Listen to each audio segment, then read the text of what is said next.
Hello, I'm James Corbett here, CorbettReport.com. Sunny climes of Western Japan, 26th of March, 2021. Welcome to episode 397 of the Corbett Report, Exposing Biden's Secret Plans. Now, you'll excuse me if I'm a little bit on edge right now. It's just that I have the documents. I have the secret plans of the Biden administration that I have managed to exfiltrate from my secret sources, secret insider sources, anonymous, of course, that I can't let you know about, but it means that I have to be very careful. This is the kind of information that could get you killed. Oh wait, what am I talking about? No, of course, that's clickbait nonsense. No.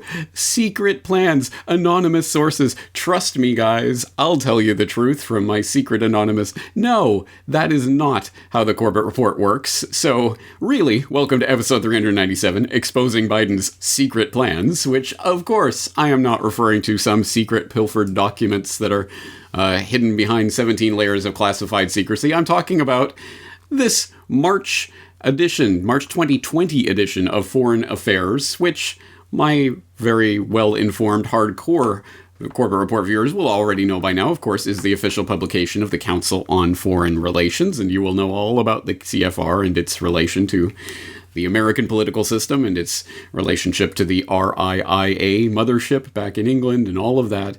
You'll know all about that, and you will know the importance of an editorial penned by Joseph R. Biden that appeared in this March 2020 edition of Foreign Affairs about America and America's place in the world in a future Biden administration. So you will already be well situated to know, if you are a hardcore Corbett Report devotee, the importance of this type of article and the incredibly important pieces of information it can contain about the future. For example, you will know the context of the long telegram, George Kennan's infamous long telegram published in Foreign Affairs in 1947, which set the table for the Cold War and formed a lot of the rhetoric and the ideas and thinking around the containment strategy and all of that ultimately resulted in Cold War 1.0, a point that we referenced recently in New World Next Week, talking about the Long Telegram 2.0 that was recently published at the tail end of the Trump administration. Yeah, so you'll know the importance of that type of article, or, for example, Richard N. Gardner's 1974 article on the hard road to world order. You will not only know about that article, you will have read it and read about the idea of surpassing national sovereignty by building globalist institutions from the ground up and doing an end run around sovereignty, the hard road to world order, which you will also already know was the inspiration for the title of Patrick Wood's second book on technocracy, The Hard Road to World Order, which I talked about with Patrick Wood. You'll know, for example, the infamous 1993 Foreign Affairs article by Samuel P. Huntington on the Clash of Civilizations, which introduced to the wider public the essentially what was going to be the guiding ideology of the first couple of decades of the 21st century and maybe the tail end of the 20th century, and which of course resulted in Clash of Civilizations 1.0, which I've talked about before, for example, in Questions for Corbett, and which ultimately, of course, is inevitably leading to Clash of Civilizations 2.0, which I've written about in my weekly subscriber editorial newsletter.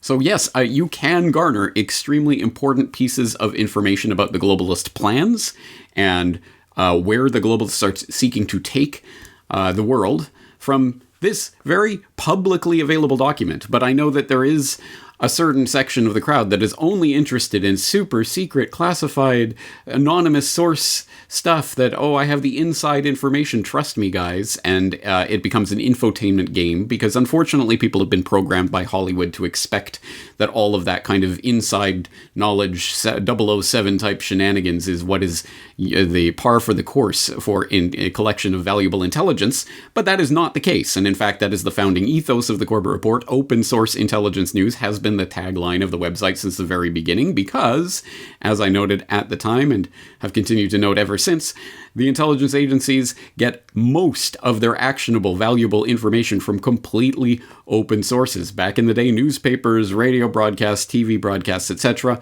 In our current day and age, of course, a lot of that is freely available online, including this editorial that we're going to be referencing today by Joseph R. Biden in the pages of Foreign Affairs, which I have the hard copy because I saw it when it came out and thought it would probably be valuable.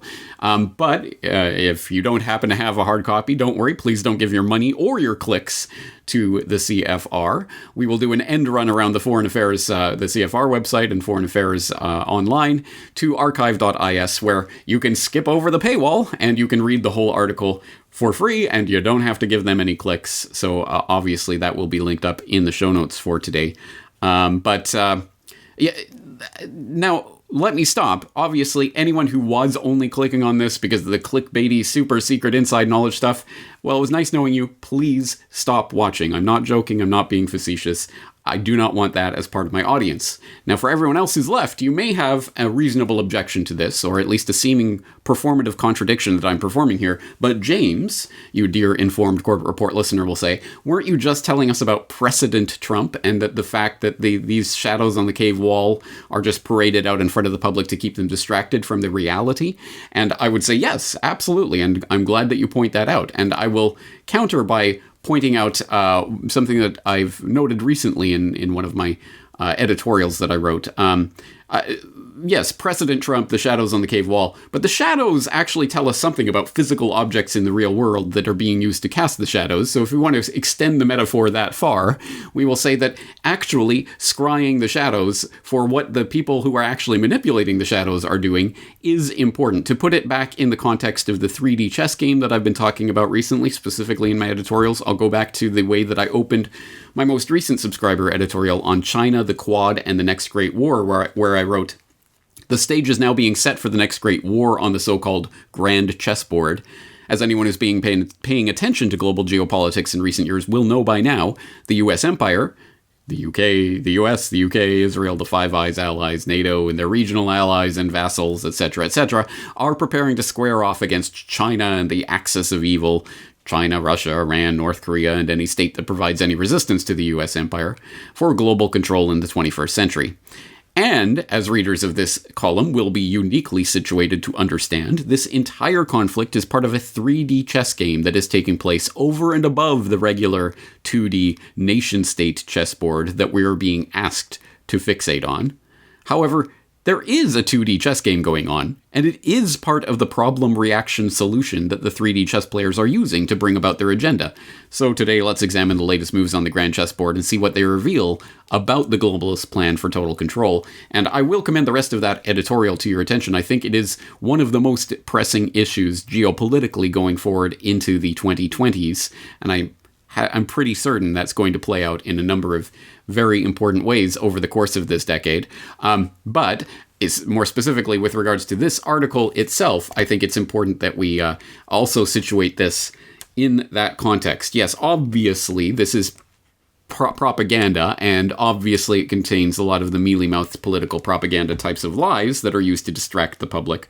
But knowing about the sort of lies that they're employing and how and why and what propaganda buzzwords they're using and what agenda items they are concentrating on is important for understanding the way that this game is being set up so that we can better understand it and, in the end, as I always come back to, better walk away from it, withdraw our support from it, take our time, energy, and attention elsewhere. I think we would be in a better situation and better able to do that, the better we understand the enemy that is lining up against us. And the enemy isn't the Biden administration itself. No, that is a subset, a vassal of the real enemy who is puppeteering all of this from behind the scenes. So I think it is important to parse this propaganda. So we're going to do the unpleasant but necessary work of plugging our nose and plowing through this editorial. Specifically, it's called Why America Must Lead Again, Rescuing U.S. Foreign Policy After Trump by Joseph R. Biden Jr. And as I say, by Joseph Biden Jr. Yeah, of course, obviously this was written by his team, his handlers, whatever. But at any rate, it obviously says something about the direction they are looking to take the U.S. and, more broadly speaking, more importantly speaking, for us non-Americans, the globe in the coming years. And it contains some interesting nuggets. Let's dive into it. Let's just start reading from the top and note some of the some of the mealy-mouthed political blather, but some of the directions that blather is tending. So, for example, he starts by saying, by nearly every measure, the credibility and influence of the United States in the world have diminished since President Barack Obama and I left office on January 20th, 2017. President Donald Trump has belittled, undermined, and in some cases abandoned U.S. allies and partners. He has turned on our own intelligence professionals, diplomats, and troops. He has emboldened our adversaries and squandered our leverage to contend with national security challenges from North Korea to Iran, from Syria to Afghanistan to Venezuela, with practically nothing to show for it. He has launched ill-advised trade wars against the United States friends and foes alike that are hurting the American middle class. He has abdicated American leadership in mobilizing collective action to meet new threats, especially those unique to this century. Most profoundly, he has turned away from the democratic values that give strength to our nation and unify us as a people. Meanwhile, the global challenges facing the United States, from climate change and mass migration to technological disruption and infectious diseases, have grown more complex and more urgent with the rapid advance of authoritarianism, nationalism, and illiberalism has undermined our ability to collectively meet them. Democracies paralyzed by hyperpartisanship, hobbled by corruption, weighed down by extreme inequality, are having a harder time delivering for their people. Trust in democratic institutions is down. Fear of the other is up. And the international system that the United States so carefully constructed is coming apart at the seams. Trump and demagogues around the world are leaning into these forces for their own personal and political gain. The next U.S. president will have to address the world as it is in January 2021, and picking up the pieces will be an enormous task. He or she will have to salvage our reputation, rebuild confidence in our leadership, and mobilize our country and our allies to rapidly meet new challenges. There will be no time to lose. So that's how he sets up this editorial, and yes, as you can see, the blah blah blah that you would expect from not even a presidential political candidate at the time that this was penned and at the time that it was submitted for Foreign Affairs. It was a primary candidate, a candidate in the Democratic primaries. He hadn't even won anything at that point, so keep that in mind. And also keep in mind, obviously, this is from the March-April 2020 edition of Foreign Affairs, which was on the newsstands in March 2020, which means that this editorial was written at some point prior to that. I would venture to say probably months prior to that point, but at any rate, when COVID-19 and the big coronavirus scare and all of that was still just a twinkle in the eyes of the Event 201 criminals, this was already ready and set in the print to go to press. So keep that in mind as some of this emerges throughout this. Let's just look at some of the things that are being stressed here. Of course, U.S. allies and partners. We have to bring everyone back into the fold that's been so thrown into chaos over the last 4 years. We have to somehow get order from that chaos, as if that was the plan all along. National security challenges from North Korea to Iran, from Syria to Afghanistan to Venezuela. Wow, surprise, surprise. All of the same enemies that were the enemies under the Trump State Department. We got to get those Syrians, we got to get those Iranians, we got to get those Venezuelans. Oh, wait, it's all the same. We can't leave Afghanistan. It's only been 19 years? Going on 20 years, I guess. Anyway, it hasn't been long enough.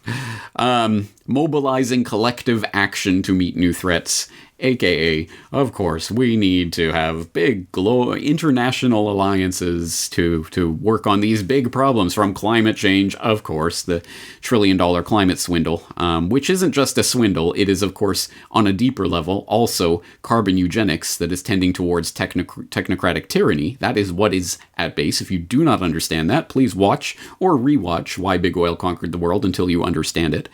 Mass migration to technological disruption and infectious diseases. So again, before anyone was thinking or talking about coronavirus or COVID-19, other than being some sort of bat soup thing going on in Wuhan, Joseph R. Biden was already waving the flag about that. So yes, as to be expected, ginned-up threats, boogeymen, are going to be used to rally the world around collective action. We got to get our allies back on board so that we can all collectively blah, blah, blah. Okay, yada, yada. Let's skip ahead in this editorial to an interesting proposal. Let's see if this actually comes to fruition, but at any rate, this is what was being penned last year. During my first year in office, the United States will organize and host a global summit for democracy to renew the spirit and shared purpose of the nations of the free world. It will bring together the world's democracies to strengthen our democratic institutions, honestly confront nations that are backsliding, and forge a common agenda. Building on the successful model instituted during the Obama-Biden administration with the Nuclear Security Summit, the United States will prioritize results by galvanizing significant new country commitments in 3 areas: fighting corruption, defending against authoritarianism, and advancing human rights in their own nations and abroad. As a summit commitment of the United States, I will issue a presidential policy directive that establishes combating corruption as a core national security interest and democratic responsibility, and I will lead efforts internationally to bring transparency to the global financial system, go after illicit tax havens, seize stolen assets, and make it more difficult for leaders who steal from their people to hide behind anonymous front companies. All right, some interesting and completely 100% expected, but still interesting parts of the agenda are being revealed here. I mean, first of all, this whole Summit for Democracy, again, being planned in the pre-COVID world where people could actually meet in actual physical flesh. I would assume if that does take place this year, it's going to be some sort of virtual thing, right? Yay. It'll be on Zoom and we can all watch in. Yay. For the renew the spirit and shared purpose of the nations of the free world, aka to make sure everybody's on board with the globalist agenda, the forge the common agenda that he goes on to talk about.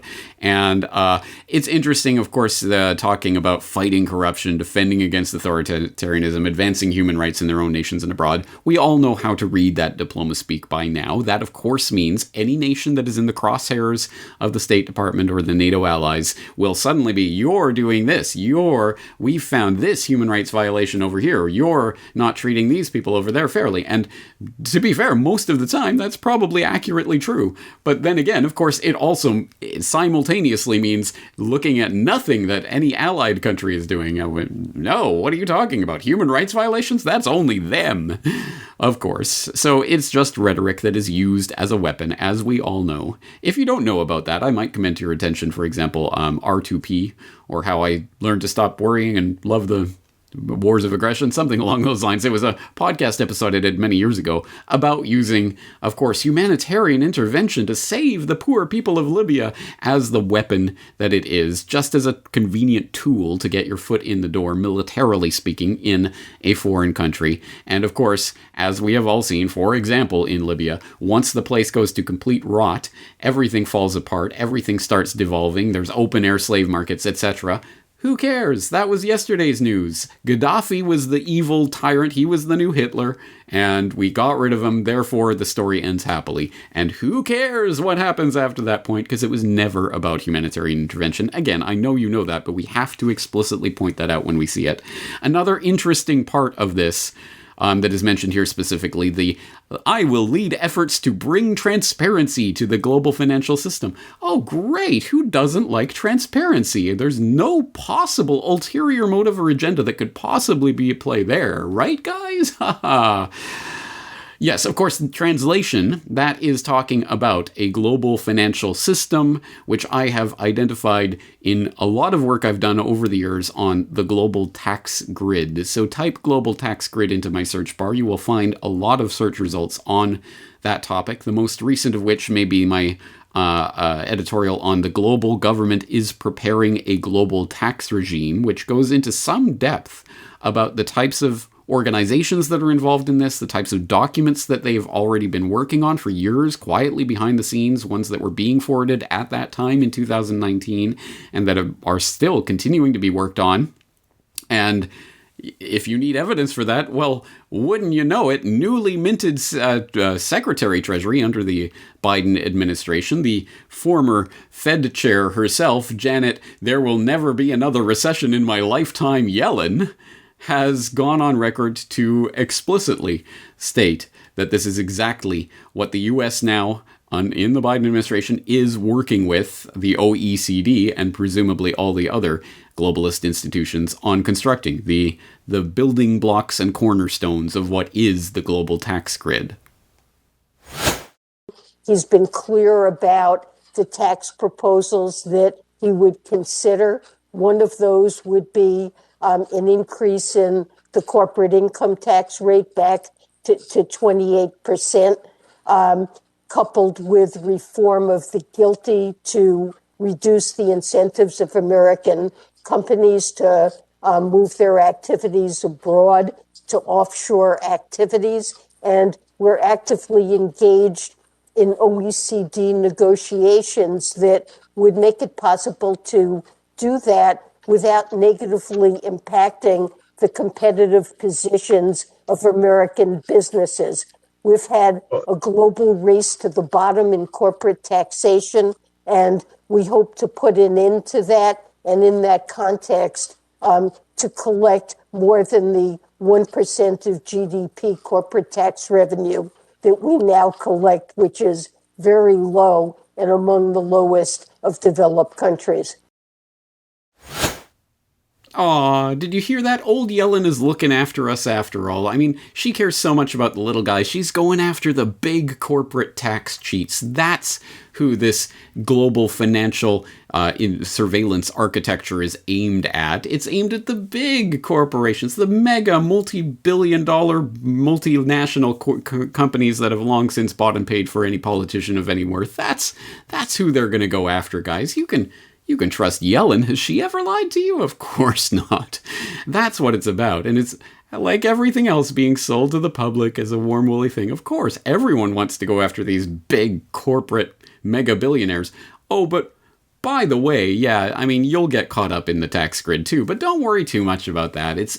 We're not going after you. It's just you happen to get caught up in it too. This is about creating a global financial architecture. Once again, if you need clarification of that point, I beseech you to look at my previous work on the global tax grid. And I'll just point out, for example, one line from my editorial on the one-sentence summary of the Panama Papers, where I pointed out about the MCAA back in 2014.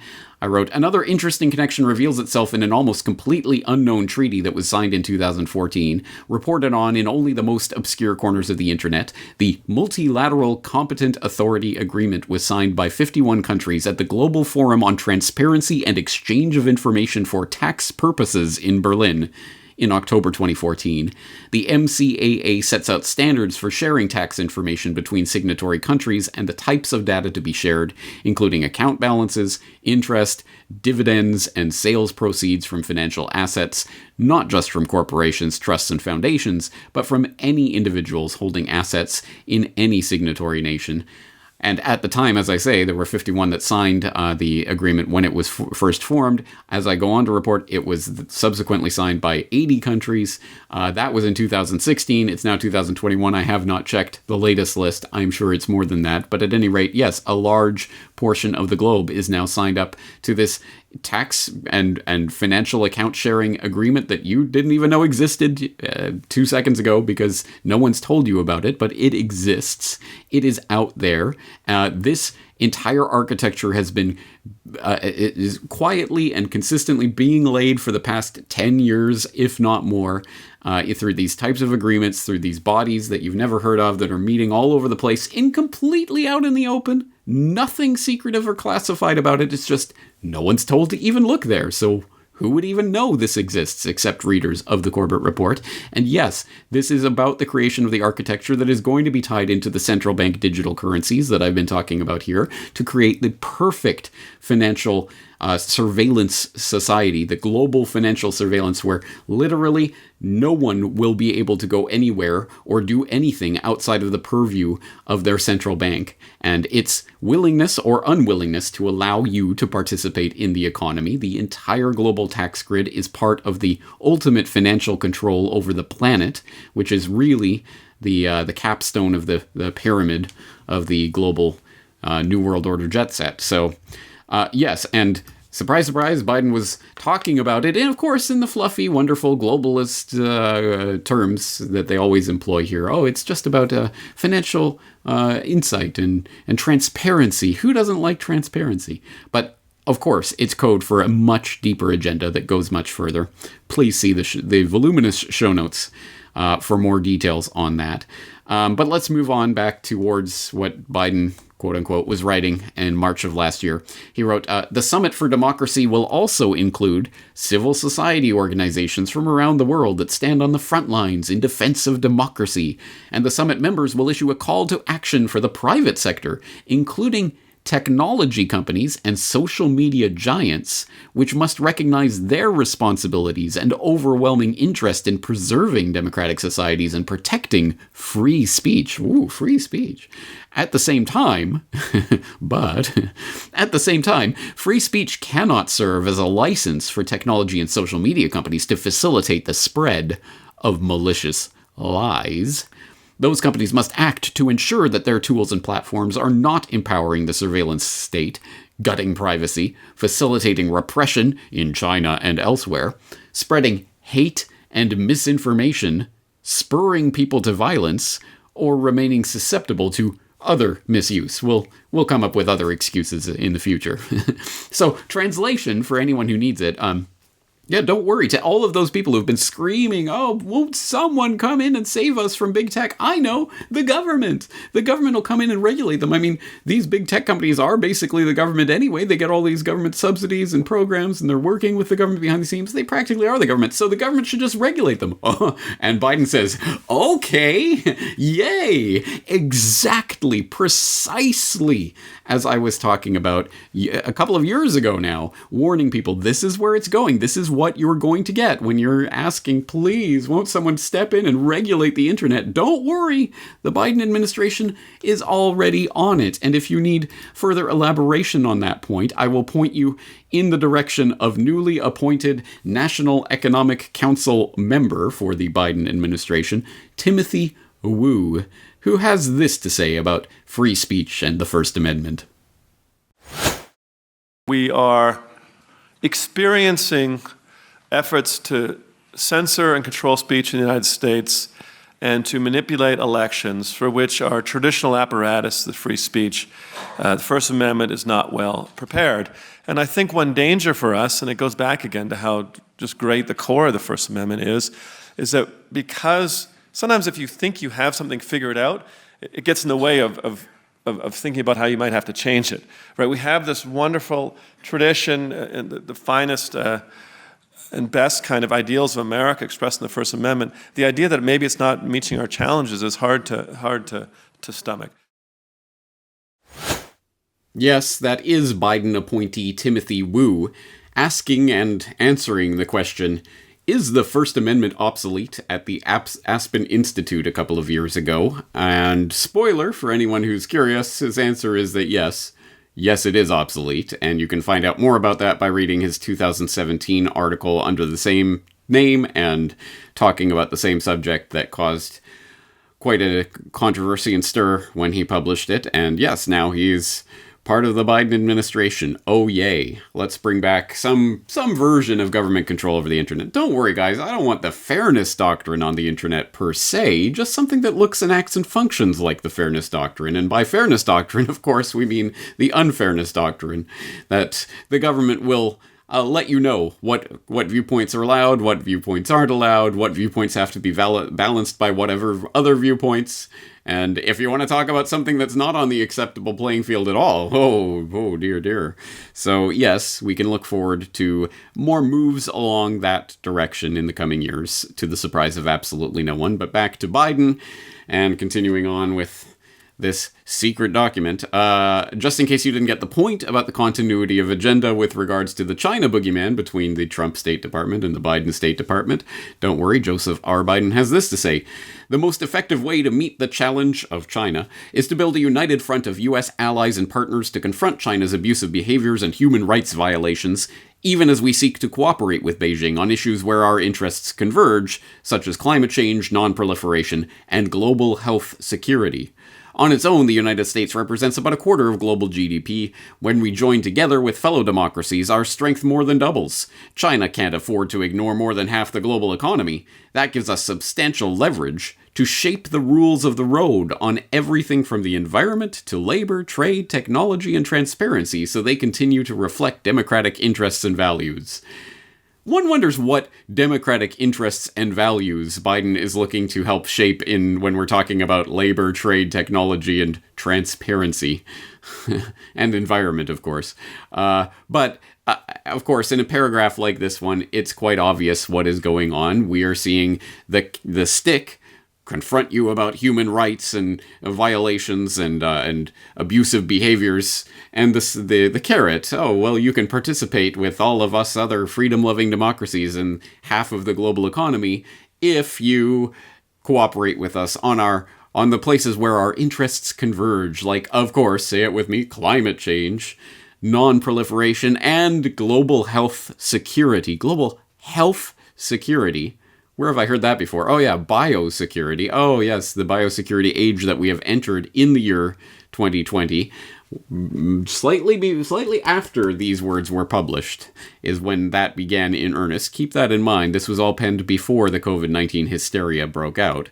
So, again, some very interesting and very predictive words here, shall we say. So anyway, yes, we see the agenda marching on that way, and let's not forget China's Axis friends, who of course also fall under the same crosshairs, where Biden writes, "As president, I will do more than just restore our historic partnerships. I will lead the effort to reimagine them for the world we face today. The Kremlin fears a strong NATO, the most effective political military alliance in modern history. To counter Russian aggression, we must keep the alliance's military capabilities sharp, while also expanding its capacity to take on non-traditional threats, such as weaponized corruption, disinformation, and cyber theft. We must impose real costs on Russia for its violation of international norms and stand with Russian civil society, which has bravely stood up time and again against President Vladimir Putin's kleptocratic authoritarian system." So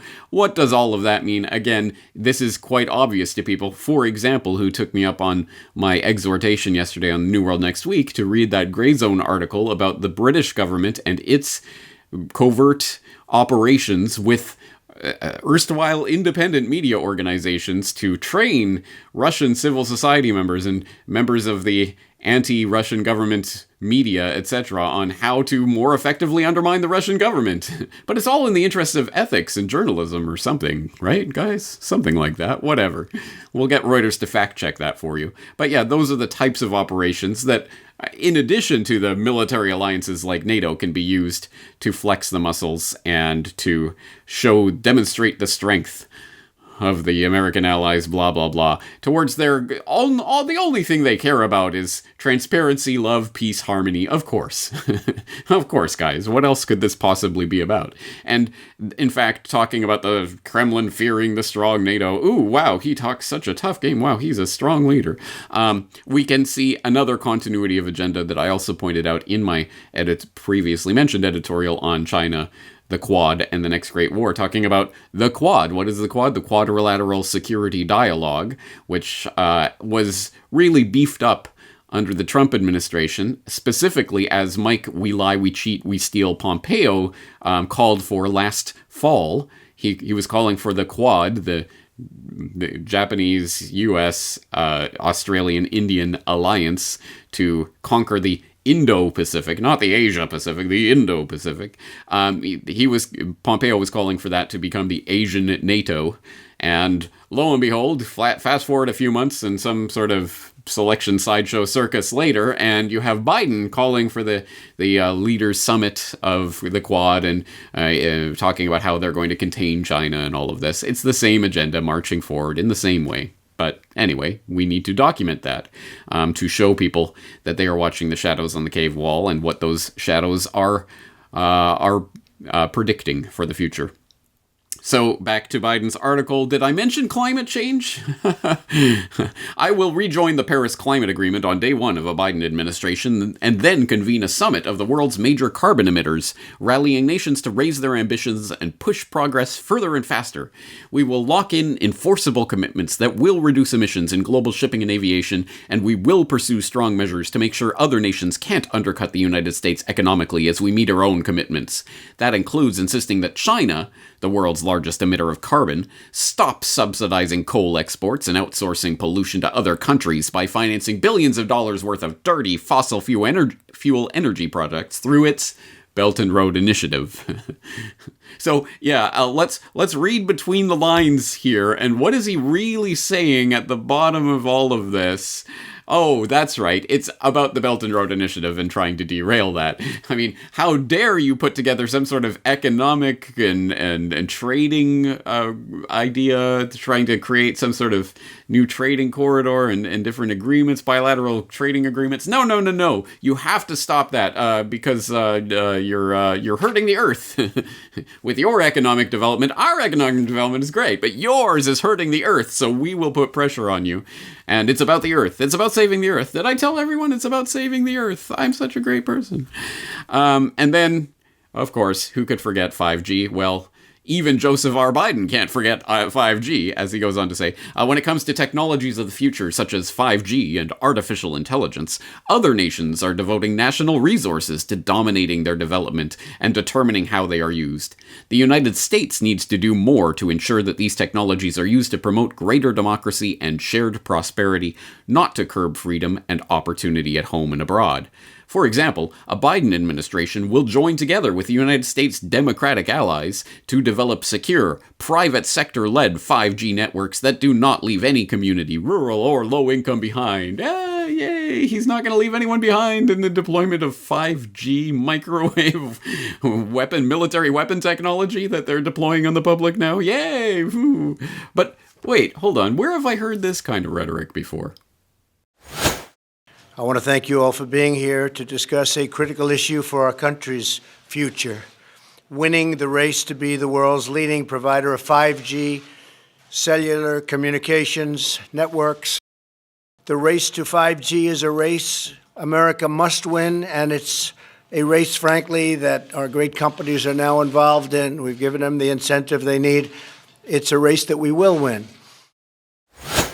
Oh, that's right. All the presidents are shadows on the cave wall that are being told what to say by the scriptwriters who tell them what to say, and they don't know or understand or care. It doesn't matter if they do what they are saying. Anyway, they're saying it just as Biden will, just as his predecessors did, and saying the same things about the same topics in the same way when they are real agenda items and things that need to go through for the powers that shouldn't be.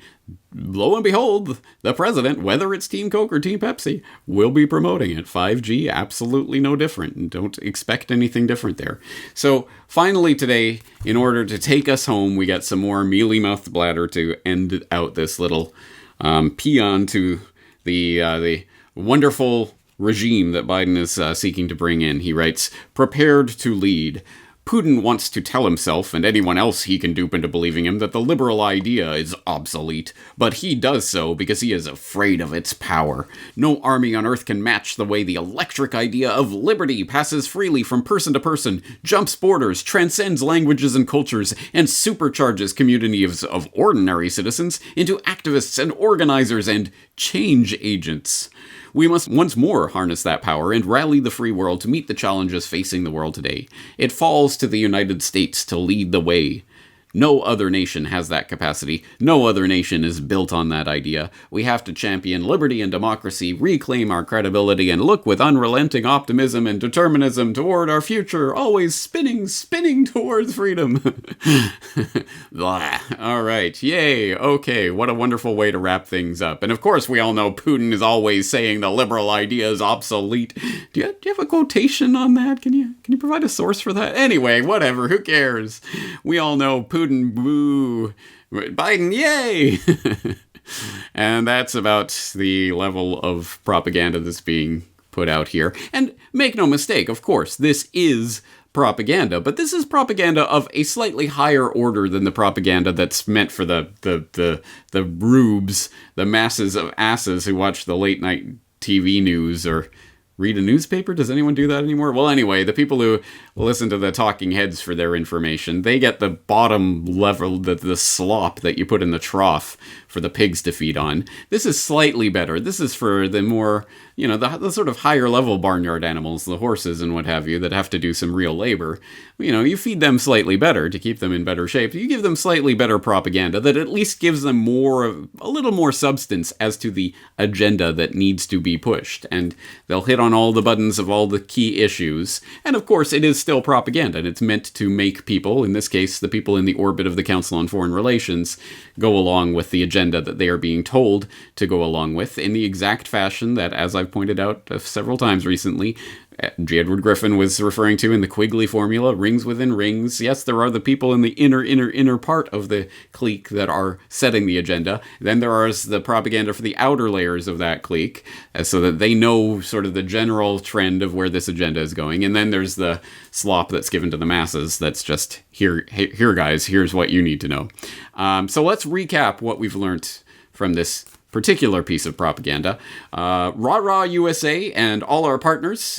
Peace, love, prosperity, freedom, sunshine, puppy dogs, and 5G for everybody. Yay! Boo-hiss to China and Russia and all those baddies and their evil climate-changing, kleptocratic, human rights-abusing ways. We need to clamp down on your internet. We need to create a global tax grid. We need to bolster global institutions to save Mother Earth or something.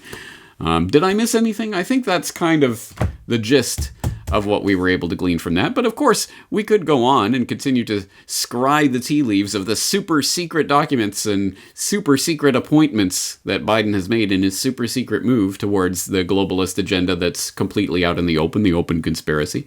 For example, we could find out more about Biden's Secretary of State, Tony Blinken. Tony Blinken, then Obama's deputy national security advisor, also pushed for regime change in Libya.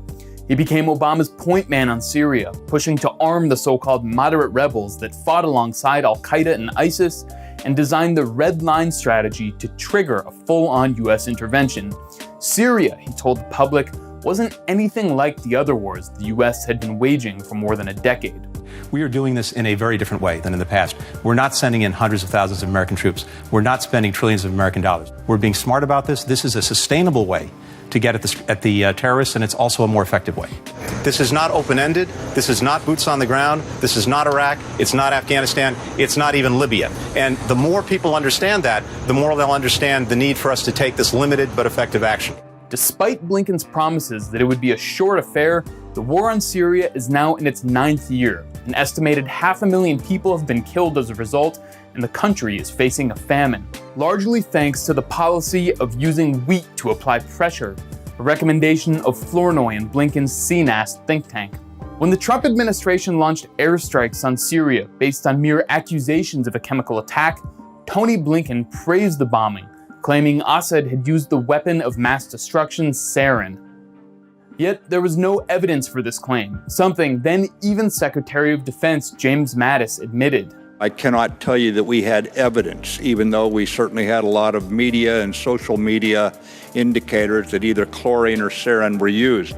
While jihadist mercenaries armed with US-supplied weapons took over large swaths of Syria, Tony Blinken played a central role in a coup d'etat in Ukraine that saw a pro-Russia government overthrown in a US-orchestrated color revolution with neo-fascist elements agitating on the ground.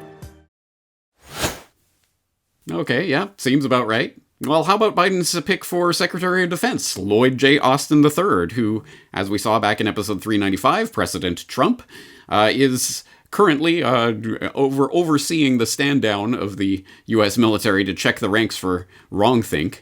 What's his background? Where did he come from? Why was he picked to head the Pentagon? Wanted to get your take on Joe Biden's cabinet picks, especially in the foreign policy field. Let's start with Defense Secretary, General Lloyd Austin. Misgivings among some Democrats that and Republicans that for the second time in a row, a incoming president has picked somebody from the military who will require a waiver. What is your take on this issue of another former general being appointed to run the Pentagon and this question of civilian leadership? I don't know the general at all. He could be the most reputable person on the face of the earth, and I'd still say what I'm going to say, which is that in a nation of 200 million adult souls that pretends to be a liberal democracy, it's rather astonishing that for the second time in a row, we can't find a civilian to be the Secretary of Defense. One of the postulates, as it were, that was created by people like James Forrestal and Ferdinand Eberstadt. I'm thinking of all the people who were there at the creation, if you will, of the 1947 National Security Act. And as a part of that, the defense establishment then later turned into the Secretary of Defense, an actual civilian over that apparatus, principally at that time for budget purposes and budget control, because Truman in particular was concerned about that. Whoa, would Truman be concerned today? $8-9 billion budget is turned into almost $1 trillion budget. But that was the reason civilians were supposed to be in there. And to argue that the president's a civilian, and to argue that there are other civilians involved is really to miss the point. The man who heads the most powerful cabinet department in the United States government, most powerful in terms of what he can do to the rest of the world with nuclear weapons, with the military in general, but most powerful too in the sense that he takes more money from the federal budget than anyone else by a large proportion, has to be a military officer is really kind of preposterous. He also was a member of the board at Raytheon, a major weapons manufacturer, which seems par for the course amongst pretty much anyone who's ever nominated for this job. Oh, right. Former Raytheon contractor needed special clearance as a military officer to take the post. And, what else is new? Okay, all right. Well, give me some good news. There's got to be someone somewhere on this list of appointees that doesn't have a ton of dirt on him. I mean, how about the, Secretary of Agriculture? And again, as we've told you before, the next president will always be worse than the previous one. Biden's handlers pick Mr. Monsanto, Tom Vilsack, to head the USDA. In other farm news, Fox appointed guard of henhouse. Biden crime family just nominated one of Monsanto's best friends to head the USDA again. During his 8 years under Obama, Tom Vilsack, that's the former governor of Iowa and former America's Next Top President contestant, he earned the nickname Mr. Monsanto for approving more new GMOs than any agriculture secretary in history, and of course making tons of money in the process for everybody. Well, the gangsters involved. Not, of course, the farmers. The Organic Consumers Association basically compiled a list of all the GMOs we have to thank Vilsack for, but I edited it down to essentially kind of like a sampler of the greatest hits. See if any of these sound like they might be part of a larger agenda. Roundup Ready alfalfa, Monsanto's first GM perennial, went wild, costing alfalfa growers millions. Monsanto's Drought Guard corn, yielding 11% less corn than conventional corn. Roundup Ready lawn grass, where Vilsack actually told the Scott's Miracle Grow Corporation, you don't need permits to sell GE grass commercially. It's cool. Vilsack allowed Syngenta to sell corn seeds with genetically engineered traits that were illegal in China to U.S. farmers, and the crop was rejected by markets, costing farmers $1.5 billion. Arctic apples don't turn brown, and also created using RNA interference technology. And finally, lab-made meat. Vilsack gave companies like Memphis Meat the green light to engineer cell-cultured meat without requiring USDA inspection or labeling. And even better, a former USDA staffer of his ended up lobbying for that Memphis Meat company. So there you go. China, RNA, lab-made meat. But if we go back to some classics, actually, on MediaMonarchy.com, August 21st, 2011, USDA signs with Rockefeller's Council of Foundations to exploit rural U.S. And the original question, possibly the first time I'd ever mentioned the guy's name on my website, October 2009, why are Monsanto insiders now appointed to protect food safety? Okay, of course, I give up. I don't know. I'm looking at this list of appointees, and they're all about the same. But what's this?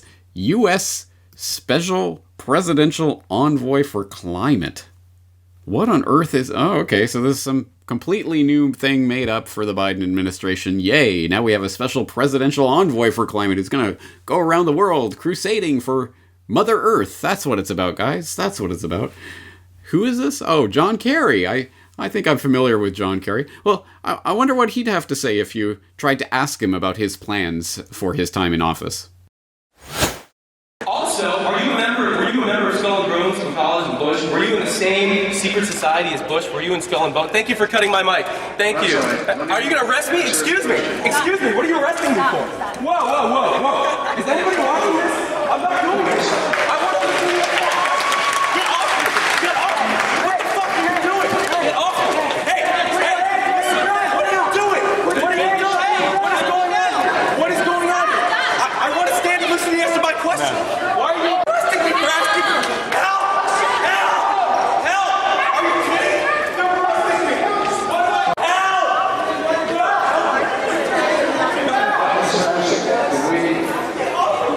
didn't do anything. Help me! Help me! Help! They're arresting me. He's got a taser on his chest. I mean, this really is he's an idiot.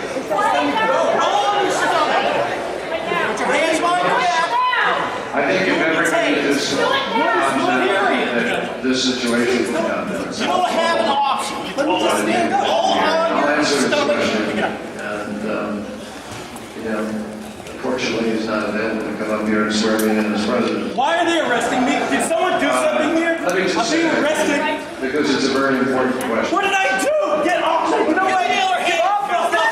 Get the fuck off me, man. I didn't do anything. Don't tase me, bro. Don't tase me. I didn't do anything. Ow! Ow! Ow! Ow!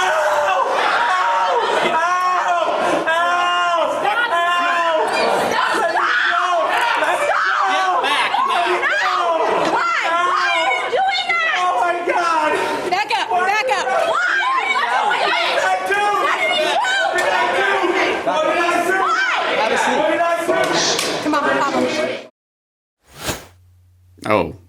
Oh, right. Okay. Well, never mind. I think I'm not going to be sending any reporters to ask that question anytime soon. At least not without full protective gear.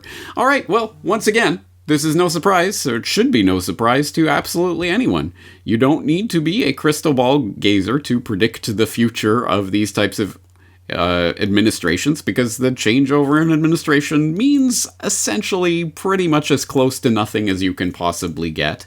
The overall agenda marches on, and as we see from their own propaganda words, of course, it is the open conspiracy, the same things that they've been talking about for month after month, year after year, decade after decade. The flavor of the Coke can changes, but it's the same thing underneath. And it's right there in the open for those with eyes to see and ears to hear. There's nothing whatsoever secretive. You don't need the secret, super inside source, whistleblower. Trust me, I've got an anonymous source on the inside who will tell me these things. No, it's an open conspiracy. You just need to open your eyes in order to see it. So let's use this information productively to first of all understand the agenda, forewarn and forearm ourselves about what is coming, what they are openly saying is coming in their own words, what they are telling us is coming in the coming years, and then to figure out the ways that we can counteract that, which is the only important part of any of this at the end of the day.